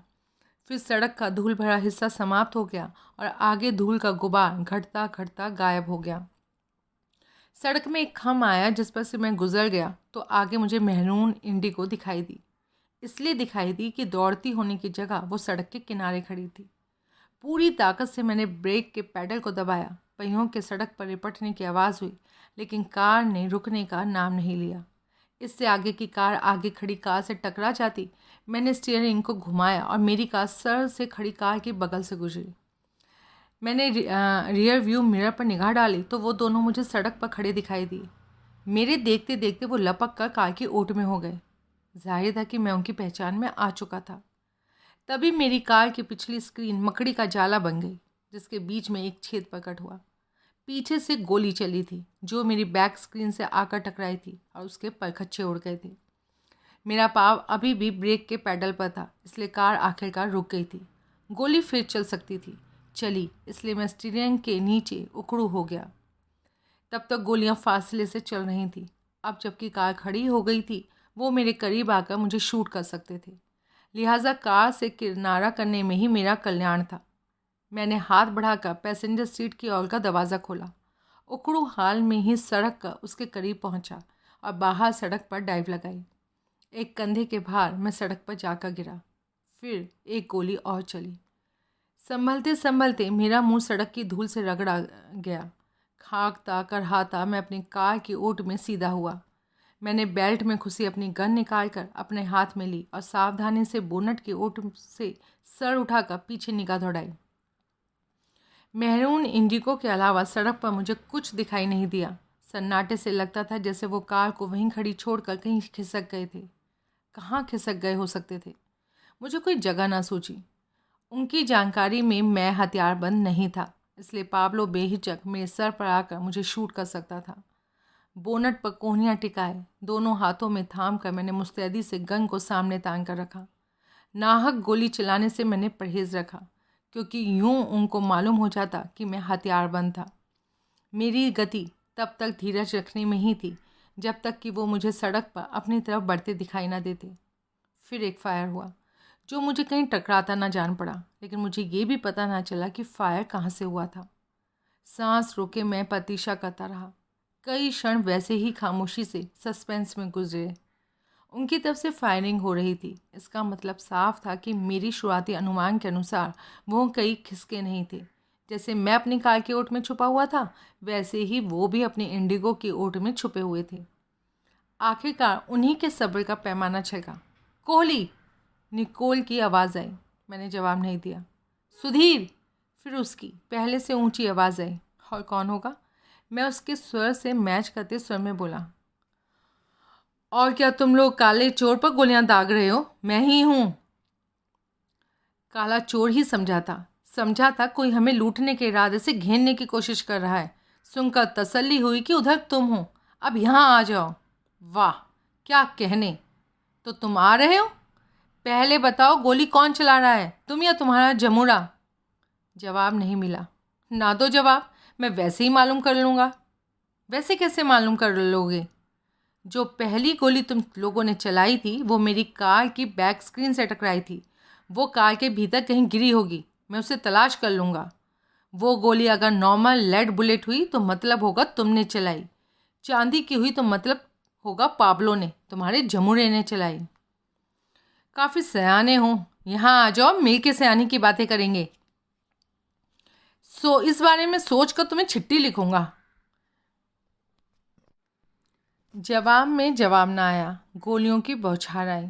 एक के बाद एक कई फायर हुए। एक गोली मेरे कार के एक टायर से टकराई और उसके बैठने की, हवा निकलने की आवाज़ मुझे साफ सुनाई दी। अब कुछ करना ज़रूरी था। उनकी मनमानी जारी रहती तो चारों पहियों का वही हाल हो सकता था और मैं वहीं फंसा रह सकता था। मैंने बोनट पर से सर उठाया। मैंने देखा इंडिगो के दोनों अगले दरवाजे खुले थे और उकड़ू वो दोनों उसमें सवार हो रहे थे। मैंने अपनी गन का घोड़ा खींचना शुरू किया। दरवाज़ों की ओट की वजह से मैं जानता था मैं उन्हें शूट नहीं कर सकता था। शूट करना भी नहीं चाहता था, क्योंकि यूं कृष की बरामदगी में पंगा पड़ सकता था। मैंने भी उनके टायरों का निशाना बनाया था। तब मुझे एक नई मायूसी का सामना करना पड़ा। वो नन्ही सी गन थी। उसका रेंज इतना नहीं था कि उससे चली गोली टायरों तक पहुंच भी जाती तो उन्हें क्षतिग्रस्त भी कर पाती। तभी इंडिगो तोप से छूटे गोले की तरह वहाँ से भागी। वो मेरी कार के पहलू से गुजरी तो मैंने बड़ी उम्मीद से उनके टायरों को निशाना बनाया, लेकिन कोई प्रत्यक्ष नतीजा सामने ना आया। कार बदस्तूर सड़क पर दौड़ती रही। मेरी चलाई कोई गोली उनका कोई नुकसान न कर सकी। सड़क पर आगे फिर एक मोड़ था, जिसको काटने के बाद इंडिगो मेरी निगाहों से ओझल हो गई। असहाय भाव से गर्दन हिलाता मैं अपने एक बैठे पहिए वाली वोल्क्स वैगन के पास खड़ा रहा। उसी मुकाम पर मुझे 1 घंटा फंसा रहना पड़ा, वो भी पहिए की वजह से। आम हालात में जिसे चेंज करना 5 मिनट का काम था। शॉर्टकट की जो एडवांटेज मुझे हासिल हुई थी वो अब सज़ा में तब्दील हो गई थी। चेंज करने के लिए जब मैंने स्टेपनी निकाली थी तो पाया था कि कार में पाना नहीं था, जिसके बिना मैं बैठे हुए पहिए के नट नहीं खोल सकता था। आते जाते वाहनों से मदद मांगने के अलावा मेरे पास कोई चारा नहीं था, लेकिन कोई रुकता ही नहीं था। कोई भला मानस रुकने लगता था तो मेरी कार की टूटी बैक स्क्रीन देकर रफ्तार बढ़ा देता था। वो टूटी स्क्रीन मेरे लिए आइंदा भी मुसीबत बन सकती थी। मुझे पुलिस द्वारा रोका जा सकता था और मुझे स्क्रीन में मौजूद गोली के छेद की सफाई देनी पड़ सकती थी। आखिर एक कार वाला मेरी फरियाद पर रुका तो पहिया चेंज करने का 5 मिनट का काम 5 मिनट में ही हुआ। मैं अपना बाकी के सफ़र पर आगे बढ़ा। मैं दुमजा पहुंचा। वो छोटा सा कस्बा था जिसकी तमाम सड़कों का चक्कर काटने में मुझे कोई ज़्यादा टाइम ना लगा। मेहरून इंडिगो मुझे कहीं दिखाई नहीं दी। क्या वो लोग दुमजा में नहीं रुके थे, वहाँ से आगे गुजर गए थे? वैसा सरासर मुमकिन था, लेकिन मेरा दिल गवाही दे रहा था कि दुमजा में हेलीपैड होना कोई इत्तेफाक नहीं था। ज़रूर उसका उनकी स्कीम में कोई रोल था। मैंने हेलीपैड का पता दरियाफ्त किया, फिर वहाँ के लिए रवाना हुआ कि तभी बारिश होने लगी। पहले मामूली, फिर मूसलाधार। उस माहौल में अनजान सड़क पर अंधेरे में कार चलाना मुसीबत को खुद न्योता देना जैसा था, लेकिन मैं मजबूर था। काठमांडू से इतना दूर पहुंच चुकने के बाद, इतनी मुसीबतें और दुश्वारियां झेल चुकने के बाद, अब मैं अपने उस अभियान से किनारा नहीं कर सकता था। आंखें फाड़ फाड़ कर विंड स्क्रीन से पास सड़क को देखते मैं कार चलाता रहा। आखिर मैं अपनी मंजिल पर पहुंचा। हेलीपैड का निज़ाम मैंने मिनिएचर एयरपोर्ट जैसा पाया। वहाँ प्राइवेट हेलीकॉप्टर खड़े थे जिसको कि चार्टर पर एंगेज किया जा सकता था। फ्रंट में एक 2 मंजिला इमारत थी जिसके सामने बहुत बड़े यार्ड में पार्किंग थी। वहाँ कई कारें, मोटरसाइकिल्स खड़ी थी, लेकिन मेहरून इंडिगो मुझे वहाँ कहीं नहीं दिखाई दी। वहीं मैंने अपनी कार पार्क की। बारिश तब तक बूंदाबांदी में तब्दील हो चुकी थी। इमारत के ग्राउंड फ्लोर पर एक बड़ा जगमग हॉल था जिसमें बुकिंग काउंटर थे और रिसेप्शन लाउंज था। मैं उसके भीतर दाखिल हुआ। एक काउंटर पर टाई लगाए एक स्मार्ट युवक मौजूद था, लंबे डगभर था। मैं उसके करीब पहुंचा। जो किया तुमने किया, जज्बात में थर थर काँपता मैं बोला। क्या? टाई वाला युवक हड़बड़ाया। सब तुम लोगों की मिली भगत का नतीजा है। क्या? मेरे घर उजाड़ के तुम लोगों को क्या मिला? अरे आप क्या कह रहे हैं श्रीमान? तुम लोगों की मिली भगत नहीं तो मदद के बिना कोई कुछ नहीं कर सकता था। अरे क्या नहीं हो सकता था? कुछ कहिए भी तो सही। जैसे तुम्हें मालूम नहीं, मेरी बीवी मेरा घर उजाड़ के चल दी। तुमने उसके नापाक इरादों में उसकी मदद की, इसलिए मैं यहाँ तुम्हारे सामने खड़ा हूँ। अगर मैं हकीकत भाप ना चुका होता तो यहाँ ना होता। अब मैं इतना ऊंचा ऊंचा बोल रहा था कि वहाँ उस जैसे जो और लोग मौजूद थे उनके कान में भी मेरी तरफ हो गए। क्या नहीं किया मैंने उस औरत के लिए? खुद लुट के उसके बदन की डाली को सजाया। मेरे जिगर के खून से उसके लबों पर लाली थी। मेरी चाहतों ने उस औरत को देवी बनाकर पूजा। मेरे अरमानों के ऊंचे सिंहासन पर मैंने उसे बिठाया, उसकी आरती उतारी। मुझे और कोई फिल्मी गाना याद ना आया जिससे मैं अपने उस घड़ी के ड्रामे में इस्तेमाल कर पाता। ड्रेस देखी उसकी, सैंडल्स देखी उसकी, ऑल डिज़ाइनर स्टफ, कानों में टॉप्स हीरे के, नाक में लौंग हीरे की, गले में नेकलेस, प्लेटिनम की तार में हीरो का ब्रॉच, बाएं हाथ की उंगली में अंगूठी हीरे की। सब सब मेरी वजह से। लेकिन नाशुक्रापन तो देखो, मुझे छोड़ के यार के साथ चल दी, खड़े पैर यार के साथ चल दी। और तुम लोगों ने उन दोनों की मदद की, लेकिन मैं क्या छोड़ दूंगा? पाताल तक पीछा नहीं छोड़ूंगा। लेकिन श्रीमान आप ज़रा, ना उनका और ना तुम्हारा, नहीं छोड़ूंगा, मैं नहीं छोड़ूंगा। लेकिन तभी काउंटर के पिछवाड़े का एक दरवाज़ा खुला और एयरफोर्स की वर्दी जैसी पैंट, जैकेट और टाई पहना एक व्यक्ति ने बाहर कदम रखा। दृढ़ता से कदम उठाता वो मेरे करीब पहुंचा। What's this nonsense? क्यों चिल्ला रहे हैं आप? मैंने आहत भाव से उसकी तरफ देखा। मरे को सब मारते हैं, सताए को सब सताते हैं, कोई हमदर्द नहीं उसका इस दुनिया में। बात क्या है? इससे पूछो। मैंने इल्ज़ाम लगाती उंगली टाई वाले की तरफ उठाई। मेरी बीवी अपने यार के साथ भाग गई और ये? मैंने खंजर की तरह उंगली तरफ भौंकी। वो पायलट है जो हेलीकॉप्टर पर उन्हें कहीं पहुंचा कर आया। नॉनसेंस, ये पायलट नहीं, काउंटर क्लर्क है। क्या? क्लर्क है ये? ओ ऐसा? हाँ। तो फिर जो किया तुमने किया, तुम तो पायलट हो ना। प्रॉब्लम क्या है आपकी? लो, जिसकी वजह से प्रॉब्लम है वही मुझसे पूछता है कि प्रॉब्लम क्या है। ठीक से बोलिए वरना मुझे पुलिस को कॉल करना होगा। वाह, उल्टा चोर कोतवाल को डांटे। आखिरी बार मैं आपसे पूछ रहा हूँ कि क्या प्रॉब्लम है। मैं कई बार बोल चुका हूँ, फिर से बोलता हूँ। मेरी बीवी एक चिकने गोवानी छोकरे के साथ भाग गई है, अभी आधा घंटा पहले, बड़ी हद पौना घंटा पहले। यहाँ से कोई हेलीकॉप्टर पर उन्हें कहीं पहुँचा के आया है। मैं मांग करता हूँ मुझे बताया जाए उन्हें कहाँ क्या ले जाया गया है। आपकी मांग गलत है, नाजायज़ है। पिछले 5 घंटे से यहाँ से कोई हेलीकॉप्टर नहीं उड़ा। क्या? कोई बीवी आपकी या किसी और की हेलीकॉप्टर पर सवार होकर यहाँ से बिल्कुल भी नहीं गई है। Are you sure? Sure, I am sure. जैसा आज का मौसम है उसमें नाइट टाइम में हेलीकॉप्टर फ्लाइट्स परमिटेड नहीं हैं। ओह, विवाहित स्त्री का ऐसे किसी के साथ जाना अपराध है। आप अपनी पत्नी का और उसके बॉयफ्रेंड का हुलिया बयान कीजिए। मैं आपको यकीन दिलाता हूँ उन्हें यहाँ से हेलीकॉप्टर चार्टर नहीं करने दिया जाएगा। Oh that will be fine sir. खुश? Yes thank you very much sir. वो घूमा और लंबे डग भरता वापस उस दरवाजे के पीछे गायब हो गया जिसमें से वो निकला था। पीछे मैंने क्लर्क को नामों समेत दोनों के हुलिये लिखवाए। सर से पांव तक थैंक यू बनाकर वहाँ से रुखसत हुआ। अब ये निश्चित हो गया था कि फ़्लाइट का वो रूट उन दोनों को उपलब्ध नहीं होने वाला था। मैं वापस कस्बे में लौटा। वहाँ जो किसी काबिल होटल था उसका नाम हिमालयन क्वीन था। मैंने अपनी कार को उसके पिछवाड़े में खड़ा किया और उसके बाहर कम रेस्टोरेंट में पहुँचा। वहाँ मैंने विस्की के 2 पैक पिए और फ़िश फिंगर्स खाए। मैं अपने तीसरे और आखिरी पैक का आनंद उठा ही रहा था कि एकाएक मुझे एक बात सूझी। गोलियाँ मैंने भी चलाई थी, बावजूद इसके कि मेरी गन का रेंज कम था। उनकी कार को कोई छोटा मोटा पहुंचा हो सकता था नुकसान जिसको वो दुरुस्त कराना ज़रूरी समझते। मैंने वेटर को बुलाया। आसपास कोई कार रिपेयरिंग शॉप है? यस सर, पिछली सड़क पर उसके सिरे पर है। और कोई? उसने इनकार में सर हिलाया। वो पिछली सड़क वाला इस वक्त खुला होगा? उसने सहमति में सर हिलाया। मैंने बिल चुकता किया और वहाँ से बाहर निकला। पिछली सड़क के सिरे पर जो ऑटो वर्कशॉप थी उसके भीतर मैरून इंडिगो खड़ी थी। मैं अंदर पहुँचा। भीतर एक बेंच पर एक अधेड़ अवस्था का नेपाली बैठा सिगरेट पी रहा था। मैं इंडिगो के करीब पहुँचा और चारों तरफ से उसका मुआयना करने लगा। सिगरेट फेंक कर वो बेंच से उठकर मेरे करीब आया। ये कार, इसके मालिक कहाँ हैं? मालिक कान?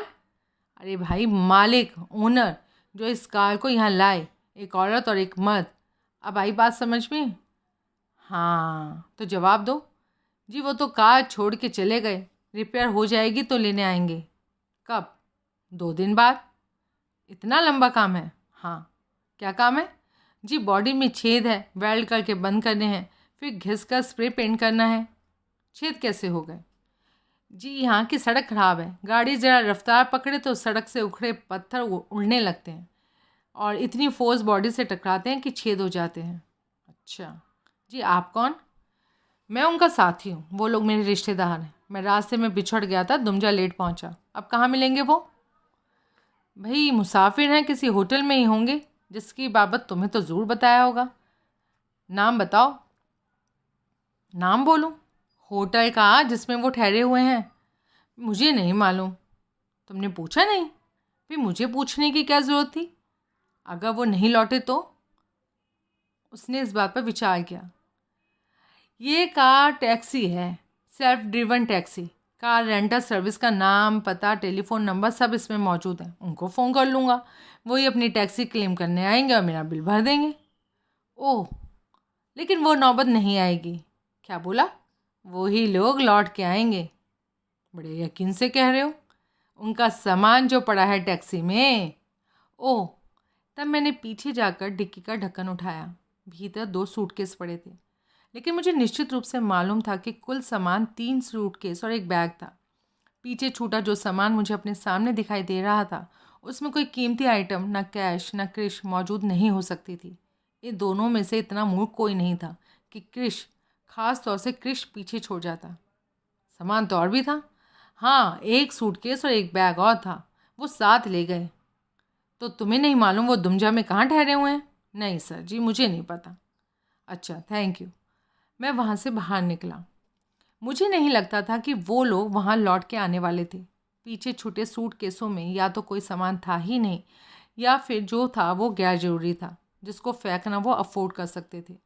इस लिहाज से उनका दुमजा में मौजूद होना भी ज़रूरी नहीं था तो मैं घर घर गली गली धक्के खाते उन्हें तलाश करता फिर सकता था और बेवकूफ़ बन सकता था, या वही धक्के में मैं काठमांडू लौट के खा सकता था और तब तक खाता रह सकता था जब तक कि मुझे पायल की खबर ना लग जाती और मिस्टर लोबो और रायमाची को शूट करने का मौका ना मिल जाता।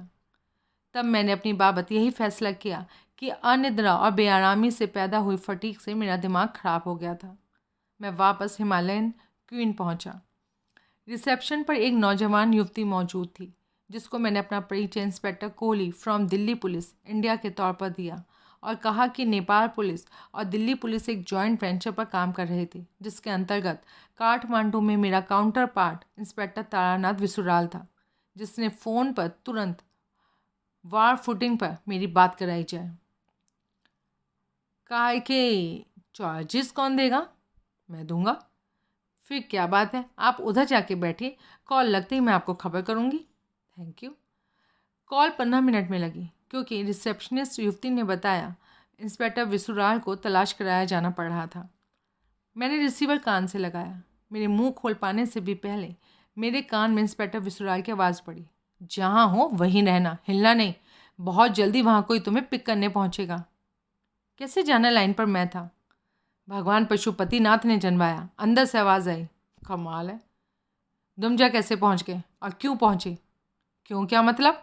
आपने खुद अपनी ज़बानी मुझे इजाज़त दी थी कि मेरे इंडिया खिसक जाने पर पाबंदी थी, लेकिन मैं नेपाल में कहीं भी जा सकता था। तब तक जब तक कि मेरा तुम्हें जेल में डालने का मन ना बन जाए। हाँ हाँ, तो तब तक ही सही। अब मेरा मन बन गया है।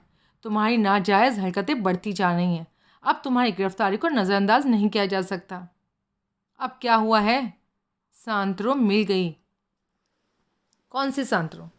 तुम्हें मालूम है कौन सी सांत्रो? नीली सांत्रो, हद प्राण सेवियर डिसिल्वा की 25 सांत्रो, जिसे तुमने हितौरा पुलिस स्टेशन से चुराकर गहरंग के करीबी खंडर इमारत में छुपाया था। अच्छा वो। उम्मीद तो नहीं होगी कि हमें उस जगह की खबर लग जाएगी। इत्तफाक से हमें खबर लगी। कोई उधर भटक गया जिसने उधर कार खड़ी देखा और पुलिस को खबर करी। वैसे मैं नेपाल के नागरिकों की जागरूकता की और नेपाल पुलिस की तुरती फुर्ती और मुस्तैदी की दाद देता हूँ। जितनी देना है खूब देना, लेकिन जेल में बैठकर आराम से। इंस्पेक्टर साहब, इतना कुछ कहना सोचा, ये पूछना ना सूझा कि मैंने कॉल क्यों की। आपका खादिम जेल में बंद होने के लिए मरा जा रहा था, इसलिए तो नहीं की होगी। कुछ क्षण खामोशी रही। लाइन पर हो ना? हाँ। इस इलाके में जहाँ की इस घड़ी मैं हूँ, मुझे एक आदमी की तलाश है, और उस तलाश में आप चाहें तो मेरी मदद कर सकते हैं। कौन आदमी? जो हर घुंडी खोल सकता है, हर पेंच ढीला कर सकता है, आपके हर जवाब के तलबगार सवाल का जवाब दे सकता है। अच्छा, तुम्हारी कोई नई स्टोरी? ठीक है, जेल की सलाखों के पीछे जब मौजूद होंगे ना, तब सुनूंगा। अगर आप मेरी मदद नहीं करना चाहते तो एहसान करो। क्या? मुझे कुछ घंटों की मोहलत और दे दो। कुछ घंटों में मैं या तो असली मुजरिम को आपके सामने हाजिर कर दूंगा, या जेल की सलाखों के पीछे बंद होने के लिए खुद हाजिर हो जाऊंगा। मैं सोचूंगा इस बारे में। 1 घंटे बाद फिर फ़ोन करना, और ना किया तो क्या? बर्बाद कर दूंगा। याद करोगे कभी नेपाल पुलिस से वास्ता पड़ा था। मैंने फ़ोन बंद कर दिया। बार में जाकर मैंने ब्लैक लेबल का एक ग्लास पैक हलक से नीचे उतारा और सिगरेट सुलगाता बाहर को बढ़ा। लॉबी से गुजरता मैं बाहर मेन रोड की ओर बढ़ रहा था, जबकि मुझे बाहर एक चौंका देने वाला नज़ारा दिखाई दिया। पार्किंग में एक मोटरसाइकिल पर एक हेलमेटधारी युवक सवार था। उसके करीब वैसी ही हेलमेट पहने एक युवती खड़ी थी। युवक ने मोटरसाइकिल को स्टार्ट किया तो युवती ने उसे एक सूटकेस थमाया, जिसे युवक ने टंकी पर हैंडल के दोनों मूठों के बीच रख लिया। युवती जब पीछे बैठी तो मैंने वो एक बैग संभाले देखा। किसी कार की हेडलाइट्स चमकी और मोटरसाइकिल पर पड़ी। निकोल और पाब्लो। साफ जाहिर हो रहा था कि वो दोनों वहाँ पहुँचे थे और मोटरसाइकिल से उतरे ही थे कि उन्हें पार्किंग में खड़ी मेरी कार दिखाई दे गई थी, और उन्होंने वहाँ से कूच कर जाने में ही अपना कल्याण समझा था। मोटरसाइकिल पार्किंग से बाहर निकली और सड़क पर दौड़ चली। मैंने सिगरेट फेंका, लॉबी से निकला और बगुले की तरह अपनी कार की ओर लपका। फुर्ती में मैं कार में सवार हुआ और उसे पार्किंग से निकालकर मैंने मोटरसाइकिल के पीछे सड़क पर दौड़ाया।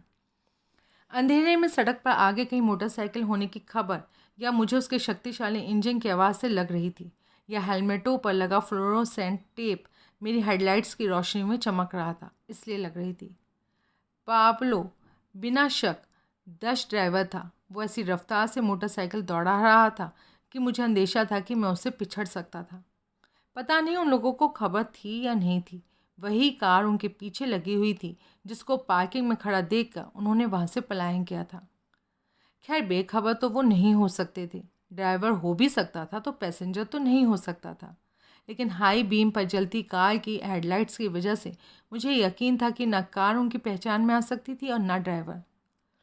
एक बार मोटरसाइकिल के आगे कोई व्यवधान आया जिसकी वजह से ड्राइवर ने जोर से ब्रेक लगाई। नतीजन मोटरसाइकिल और कार के बीच का फासला बहुत घट गया। तब मुझे घूम के पीछे देखती निकोल के नेत्र फैलते साफ दिखाई दिए। उसने पाब्लो की पीठ पर झुककर उसके कान में कुछ कहा तो मोटरसाइकिल फिर तोप के गोले की तरह सड़क पर दौड़ भागी। इस बार मोटरसाइकिल बहुत